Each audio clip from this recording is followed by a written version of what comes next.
Oke baik, saya akan menjelaskan penanganan penyelundupan narkoba di Indonesia. Tahun 2000 sebelum Masehi telah dikenal serbuk sari atau bunga opium atau candu atau biasa disebut fulgil yang artinya obat yang menggembirakan yang oleh masyarakat Sumeria. Fulgil ini banyak tumbuh di daerah pegunungan dan dataran tinggi. Pada saat itu serbuk sari ini sudah dikenal memiliki fungsi sebagai obat tidur atau obat penghilang rasa sakit saat dihirup.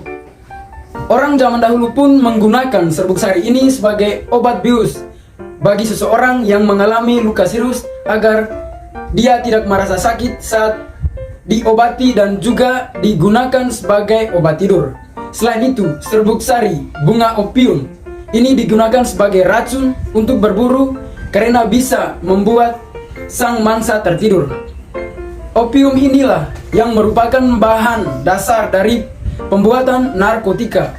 Pada tahun 1680, seorang ahli farmasi bernama Thomas mulai memperkenalkan Eudesham laudium, yaitu penggunaan morfin dengan dicampuri oleh herba dan anggur. Di tahun yang sama, Belanda mempopulerkan penggunaan pipa tembakau untuk menghisap morfin. Penggunaan jarum suntik diperkenalkan oleh Dr. Alexander Wood. Penggunaan jarum suntik diyakini lebih mudah dan juga efek biusnya lebih cepat 3 kali lipat karena morfin langsung menuju ke darah. Pada tahun 1805, morfin ini diperkenalkan sebagai pengganti dari opium yang merupakan candu mentah. Pada tahun 1874, peneliti G.C.R. Reed mulai mengubah struktur molekul morfin dan mengubahnya menjadi obat yang kurang menyebabkan ketagihan yang kini kita disebut sintetis heroin. Dengan cara memanaskan morfin, penggunaan narkoba dengan cara dibakar, penyebaran narkoba, peredaran opium pada abad 19 ini sangatlah berkembang di negara Amerika dan Eropa. Pada abad ke-19, saat itu opium ini sudah termasuk jenis obat yang sudah dipatenkan sehingga menjadi legal, dan ironisnya pada pecandu morfin ini kebanyakan adalah tentara-tentara yang terluka saat Perang Dunia I. Pada tahun 1878, Kerajaan Inggris mengeluarkan undang-undang yang mengeram atau menghentikan penjualan candu karena efek dari kecanduan, yaitu Perang Dunia Kedua. Indonesia mengenal penggunaan obat-obatan jenis opium sebelum Perang Dunia Kedua, tepatnya pada zaman penjajahan Belanda. Adapun pemakai candu tersebut sebagian besar adalah orang-orang Cina. Pemerintah Belanda mengizinkan tempat-tempat tertentu untuk menghisap candu. Tidak hanya itu, pengadaan candu pun dilegalkan. Dengan undang-undang awalnya, orang-orang Cina menggunakan candu dengan cara tradisional, yaitu menggunakan pipa panjang. Pada tahun 1040-an, Indonesia kedatangan pemerintah Jepang. Setelah itu tiba di Indonesia, pemerintahan pendudukan Jepang mulai menghapus undang-undang tersebut dan melarang penggunaan candu. Setelah Indonesia merdeka, Indonesia membuat undang-undang baru tentang narkoba. Undang-undang tersebut mengatur tentang produksi, penggunaan, dan distribusi obat-obatan berbahaya. Wewenang tersebut diberikan kepada Menteri Kesehatan untuk mengatur undang-undang tersebut. Pada tahun 1970 terjadi masalah global tentang narkoba. Pada tahun itu, penyalahgunaan narkotika sangat meningkat dan memakan banyak korban, terutama anak muda. Hal tersebut berawal dari masalah-masalah anak muda di Amerika Serikat, kemudian mulai berpengaruh ke seluruh penjuru dunia termasuk Indonesia. Tahun 1940-an, Indonesia kedatangan pemerintahan Jepang. Setelah tiba di Indonesia, pemerintahan penduduk Jepang mulai menghapus undang-undang tersebut dan melarang penggunaan candu.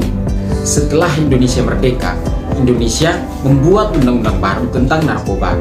Undang-undang tersebut mengatur tentang produksi, penggunaan, dan distribusi obat-obatan berbahaya.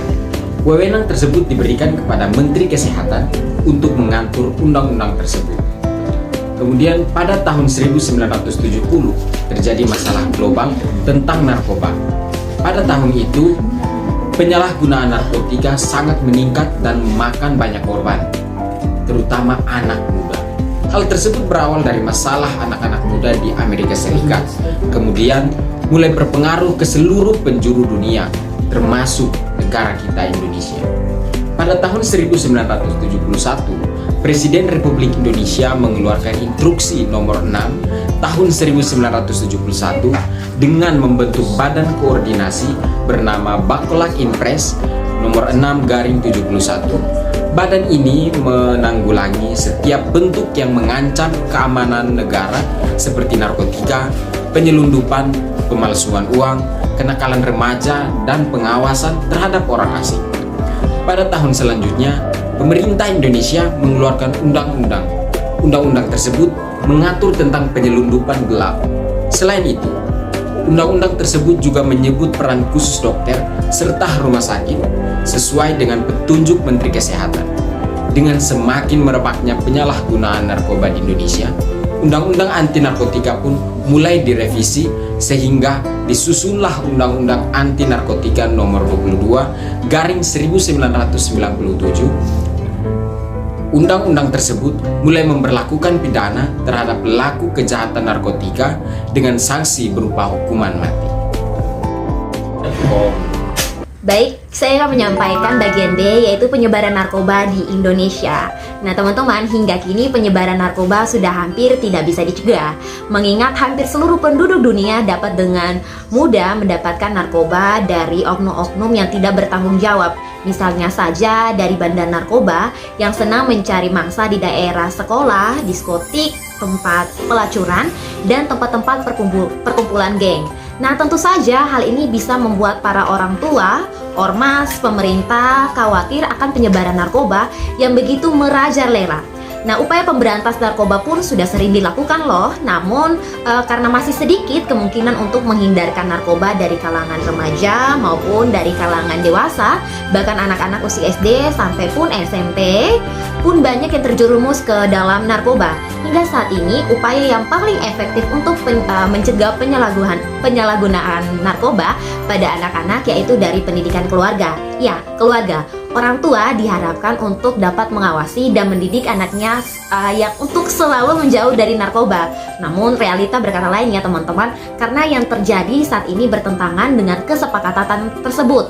Sudah ditemukan anak usia bahkan 7 tahun sudah ada yang mengonsumsi narkoba atau inhalan atau kita sebut dengan uap yang dapat dihirup. Nah itu anak usia 7 tahun. Lalu anak usia 8 tahun juga sudah bisa memakai ganja. Lalu di usia 10 tahun ada juga yang menggunakan narkoba dengan berbagai jenis seperti inhalan, ganja, heroin, morfin, ekstasi, dan sebagainya. Nah, riset BNN bekerja sama dengan Universitas Indonesia berdasarkan data dari Badan BNN, yaitu kasus pemakaian narkoba oleh pelaku dengan tingkat pendidikan SD hingga tahun 2007 berjumlah 12.300 data. Ini begitu mengkhawatirkan karena seiring dengan meningkatnya kasus narkoba khususnya di kalangan usia muda dan anak-anak, penyebaran HIV/AIDS semakin meningkat dan mengancam. Nah, penyebaran narkoba menjadi mudah karena anak SD juga sudah mulai mencoba-coba untuk menghisap rokok. Nah, tidak jarang dari para pengedar narkoba menyusup zat-zat aditif. Ya, zat aditif ini menimbulkan efek yang kecanduan ke dalam lintingan tembakaunya. Nah, narkoba adalah isu yang kritis dan rumit yang tidak dapat diselesaikan oleh hanya satu pihak saja. Oleh karena itu, solusi yang tepat untuk mencari hal ini yaitu merupakan pekerjaan yang besar yang melibatkan dan mobilisasi semua pihak, baik pemerintah, lembaga swadaya masyarakat atau LSM, nah dan komunitas lokal. Adapun penting untuk bekerja sama bersama dalam rangka melindungi anak dari bahaya narkoba dan memberikan alternatif aktivitas yang bermanfaat seiring dengan menjelaskan kepada anak-anak tentang bahaya dari narkoba dan konsekuensi negatif yang mereka terima. Nah, anak-anak ini membutuhkan informasi, strategi, kemampuan dari bahaya narkoba untuk mengurangi dampak dari bahaya narkoba, pemakai narkoba dari orang lain. Intinya edukasi itu penting ya teman-teman. Ya. Nah, yang pertama kita lihat penyebaran narkoba secara geografis. Nah, sebagai negara kepulauan terbesar di dunia, Indonesia mempunyai garis pantai sekitar 85.000 km. Perbatasan laut yang terbuka inilah yang membuat Indonesia rawan penyelundupan narkoba. Secara geografis, letak negara kita ini juga dekat dengan daerah penanaman dan produksi opium, yaitu wilayah segitiga emas dan bulan sabit emas.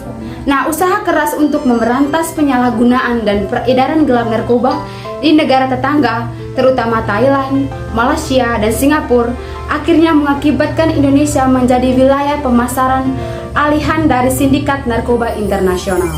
Nah, itu yang poin pertama. Sekarang kita lanjut poin kedua, yaitu secara geostrategis. Nah, Kepulauan Indonesia adalah jembatan lalu lintas angkutan manusia dan barang antara Asia dan Australia. Indonesia juga berada di jalur lalu lintas samudra Hindia dan Pasifik yang ramai dilewati armada perdagangan internasional. Nah, hal ini juga yang membuat Indonesia rawan penyelundupan narkoba oleh sindikat narkoba internasional. Nah, kita masuk yang ketiga, yaitu secara demografis. Nah, karena penduduknya terbesar keempat di dunia, jadilah Indonesia pasar potensial buat pemasaran gelap narkoba.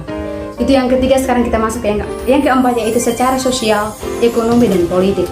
Nah, bangsa Indonesia belum sepenuhnya pulih dari krisis multidimensi atau diantaranya sosial, ekonomi, dan politik. Nah, di samping itu, bisnis narkoba memberikan keuntungan yang menjanjikan. Situasi seperti ini membuat posisi Indonesia rawan penyalahgunaan narkoba. Itu yang keempat. Sekarang kita masuk ke yang kelima, yaitu modernisasi dan penyebaran gaya hidup modern. Nah, gaya hidup yang konsumtif, hedonis, dan kemajuan komunikasi, informasi, dan globalisasi mendorong orang untuk meniru gaya hidup modern. Di antaranya, menikmati hidup singkat, ini sepuas-puasnya dengan mengkonsumsi narkoba. Nah, di samping itu adanya tren bahwa remaja tidak gaul kalau tidak menggunakan narkoba.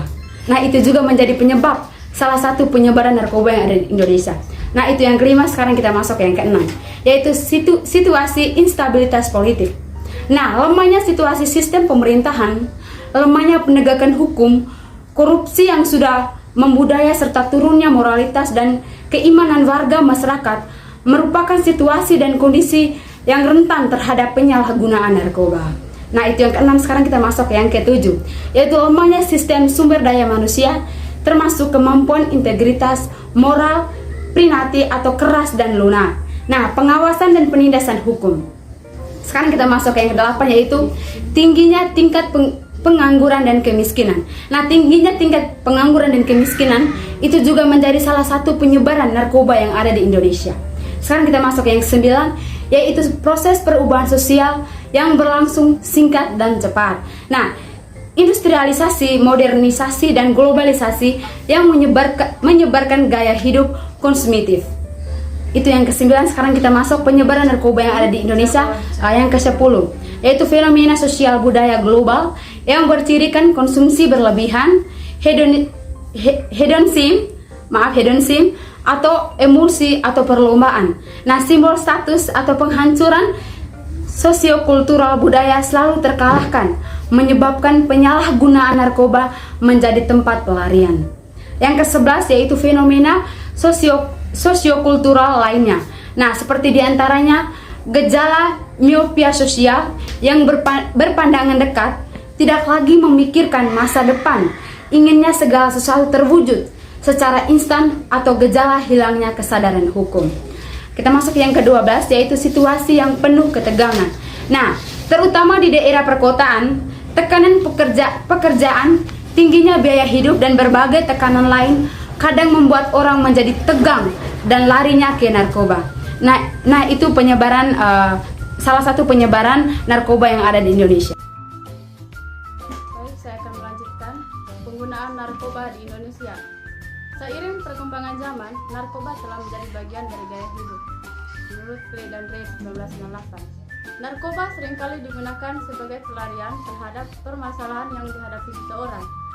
Seperti yang dinyatakan oleh Piper 1994 bahwa penggunaan zat adiktif sebagai strategi coping banyak dijumpai pada remaja perempuan yang seringkali merasa bingung, depresi, dan gemas.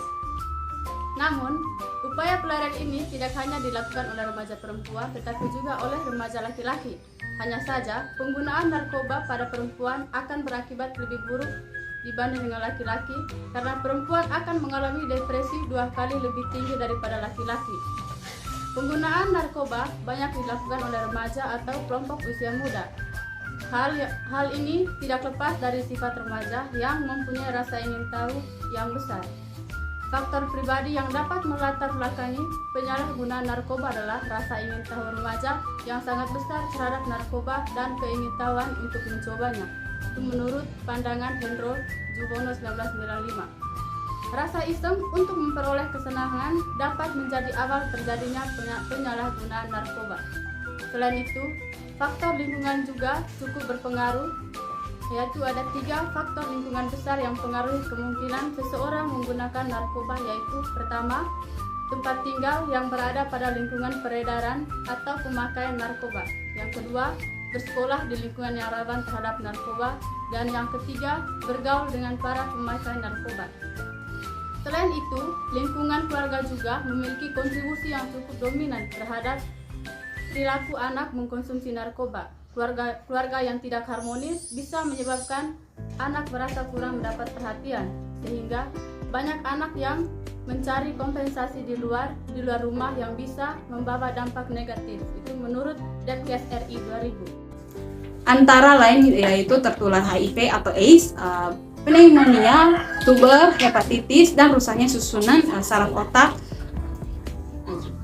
Permasalahan ini menjadi semakin rumit pada perempuan, baik pengguna narkoba maupun non-pengguna.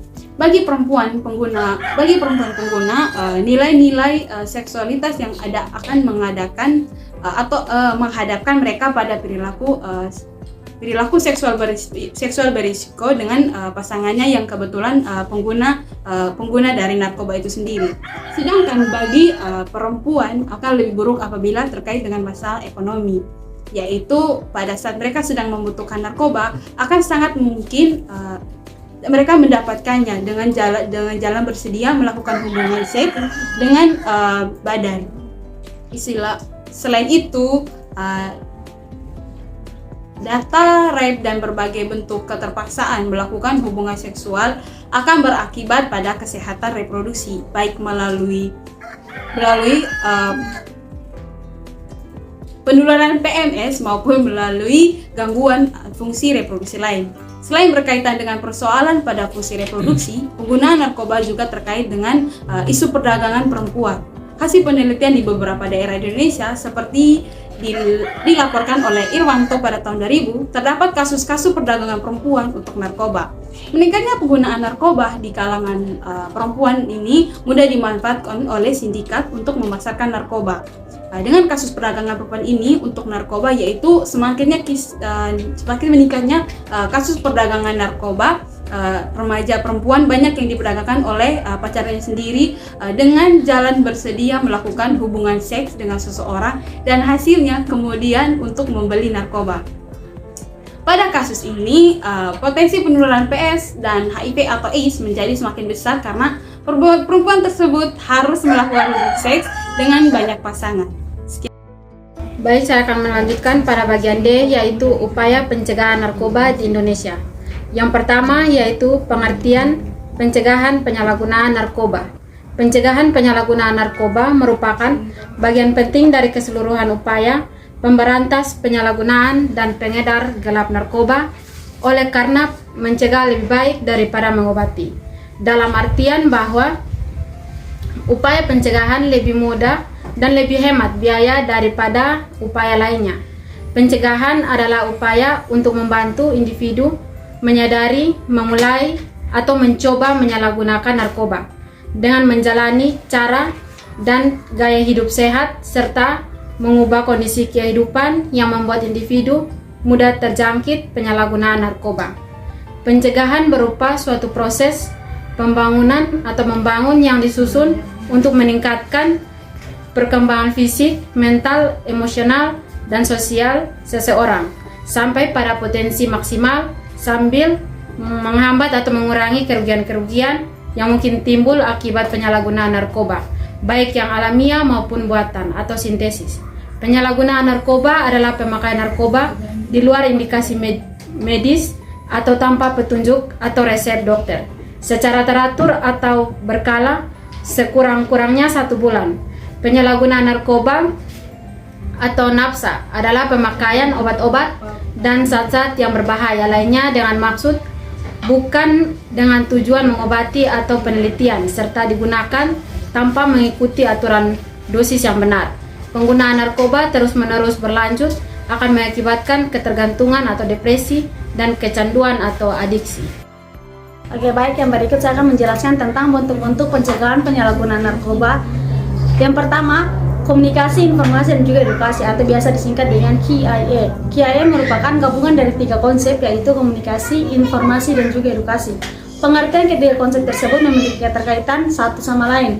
Komunikasi merupakan suatu proses penyampaian isi pesan dari seseorang kepada pihak lain dan atau untuk mendapatkan tanggapan. Informasi sebagai fakta dan data untuk diketahui dan dimanfaatkan oleh siapa saja, sementara edukasi merupakan suatu kegiatan yang didorong atau sesuatu kegiatan yang mendorong terjadinya perubahan atau pengetahuan, sikap, perilaku, dan juga keterampilan seseorang, kelompok, dan masyarakat. KIA juga biasa disebut penyuluhan sebagai suatu kegiatan di mana terjadi proses komunikasi dan edukasi dengan penyebaran informasi dalam kaitannya dengan program pencegahan penyalahgunaan narkoba. Yang kedua, pendidikan kecakapan hidup atau life skill. Kecakapan atau life skill merupakan kecakapan yang harus dimiliki seseorang untuk berani menghadapi problem kehidupan dengan wajar tanpa merasa tertekan, kemudian secara proaktif dan kreatif mencari dan menemukan solusi sehingga mampu mengatasinya. Kecakapan hidup atau life skill terbagi menjadi 2 jenis, yaitu yang pertama kecakapan hidup generik atau general life skill atau GLS. Kecakapan hidup generik atau kecakapan untuk menguasai dan memiliki konsep dasar keilmuan. Kecakapan hidup generik terdiri atas yang pertama kecakapan personal atau personal skill, yaitu pertama kecakapan mengenal diri atau self awareness skill. Merupakan kecakapan mengenal diri meliputi kesadaran sebagai makhluk Tuhan, kesadaran akan eksistensi diri, dan kesadaran akan mengenal potensi diri. Kedua, kecakapan berpikir atau thinking skill merupakan kecakapan berpikir menggunakan pikiran atau rasio secara optimal. Kecakapan berpikir meliputi kecakapan menggali dan menemukan informasi, kecakapan mengelola informasi, kecakapan mengambil keputusan, kecakapan memecahkan masalah. Yang berikut kecakapan sosial atau social skill. Kecakapan social skill disebut juga kecakapan antarpersonal atau interpersonal skill. Yang pertama, kecakapan berkomunikasi, yaitu kecakapan yang berkomunikasi melalui lisan ataupun tulisan. Untuk komunikasi lisan, kemampuan mendengarkan dan menyampaikan gagasan secara lisan perlu dikembangkan. Yang kedua, kecakapan bekerja sama atau kolaborasi skill adalah sebagai makhluk sosial dalam kehidupan sehari-hari, manusia akan selalu memerlukan dan bekerja sama dengan manusia lain. Yang kedua, kecakapan hidup spesifik atau specific life skill. Kecakapan hidup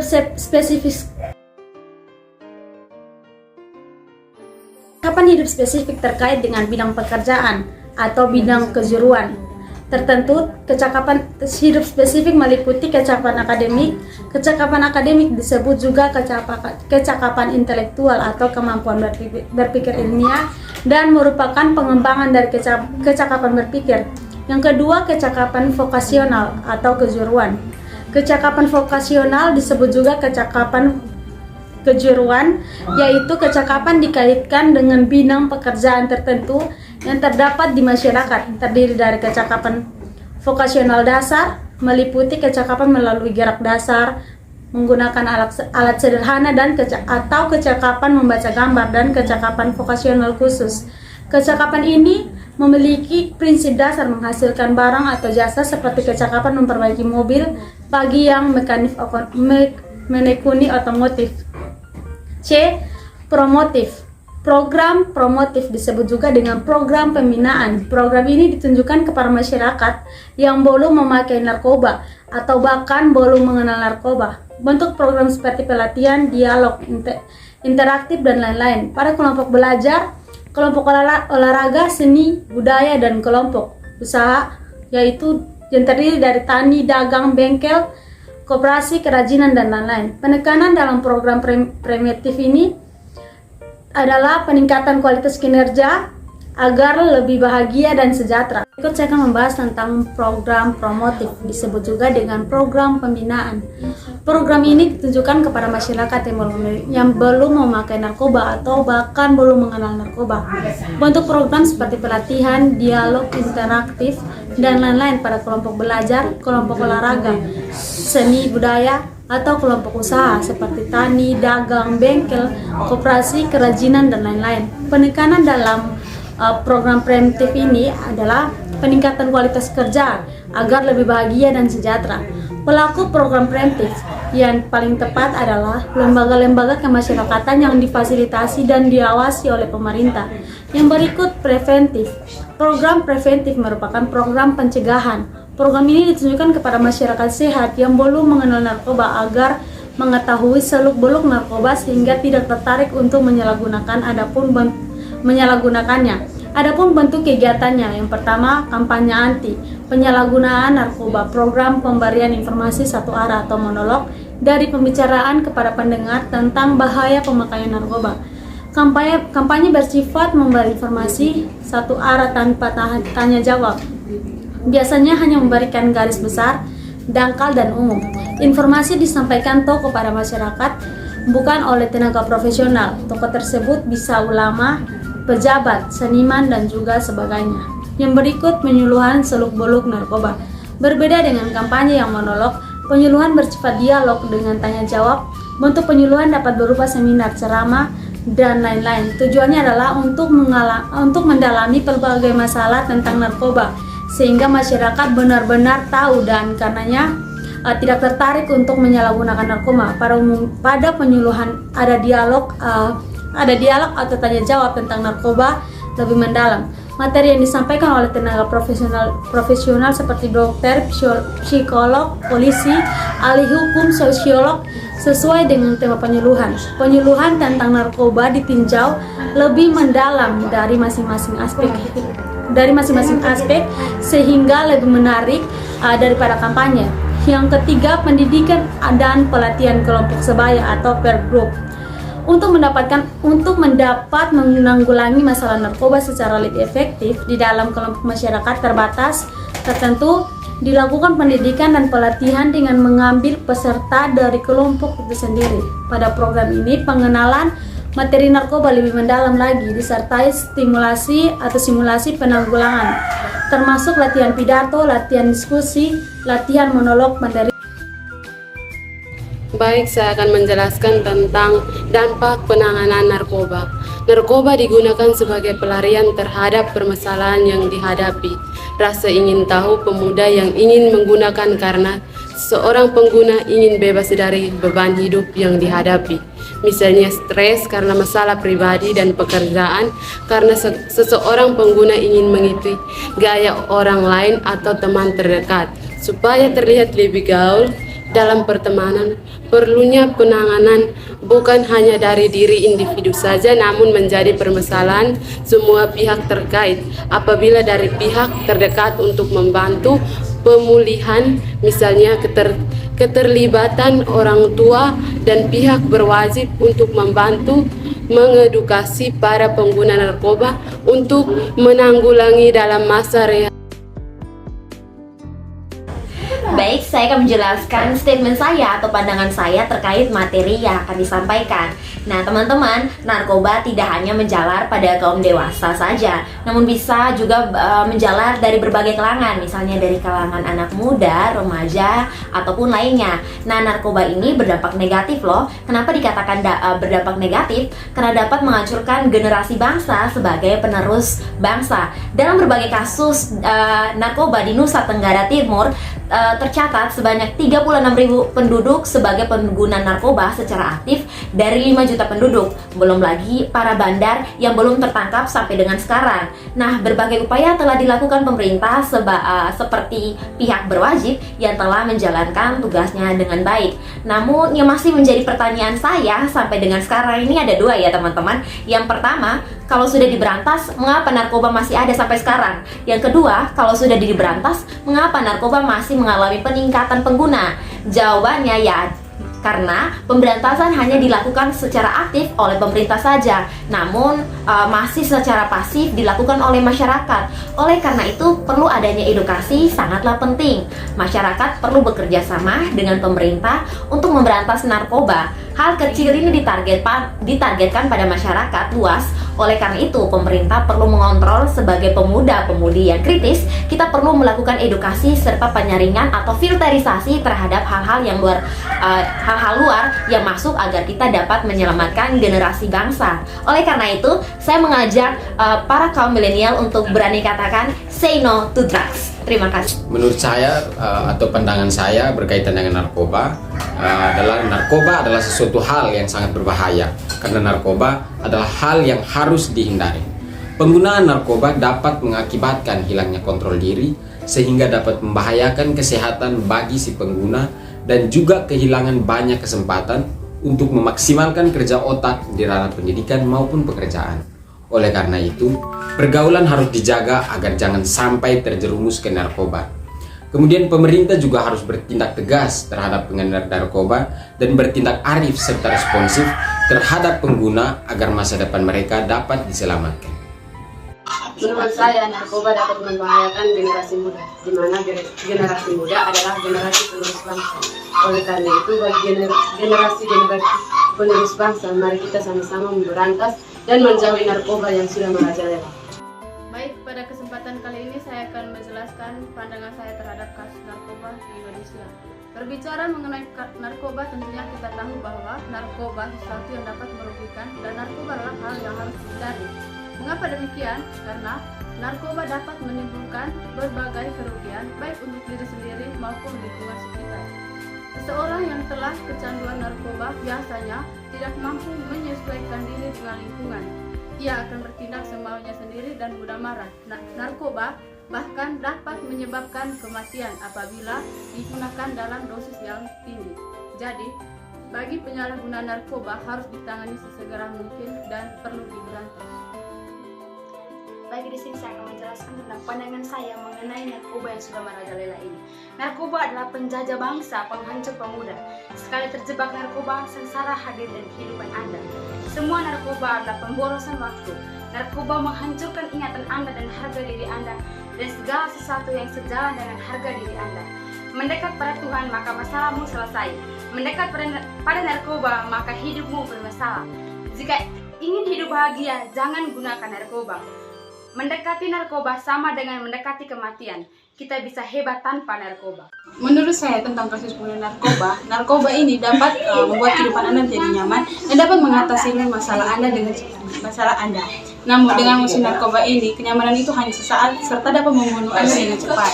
Jadi jika Anda ingin kehidupan yang nyaman yang sesaat serta dapat membunuh Anda dengan cepat, silakan Anda musuh narkoba. Baik, jadi menurut saya tentang narkoba di Indonesia yaitu narkoba itu bukan solusi untuk menyelesaikan masalah, tetapi narkoba itu ancaman. Oleh sebab itu, jauhilah narkoba jika ingin hidup tenang.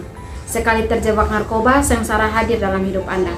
Untuk itu, sadarilah bahwa obat-obatan terlarang dapat membawa kamu ke dalam masalah, bahkan ke ambang kematian. Menurut saya tentang kasus penggunaan narkoba merupakan suatu hal yang harus kita hindari. Menggunakan narkoba bukanlah hal yang patut untuk kita lakukan karena narkoba adalah pemborosan waktu.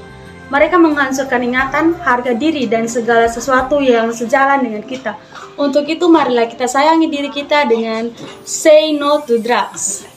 Menurut pandangan saya tentang narkoba atau kasus narkoba di Indonesia, bahaya narkoba sudah tidak diragukan lagi. Sayangnya, penyalahgunaan obat-obatan terlarang makin marak di berbagai negara di seluruh dunia, termasuk negara kita tercinta yaitu negara Indonesia. Masyarakat mengenal obat-obatan terlarang sebagai narkoba yang merupakan singkatan dari narkotika, psikotropika, dan bahan berbahaya lainnya. Narkoba merenggut nyawa generasi muda Indonesia. Maka dari itu, marilah kita menjauhi narkoba dan membantu pemerintah dalam menanggulangi penyalahgunaan narkoba di Indonesia. Kalau bukan kita, siapa lagi? Stop narkoba.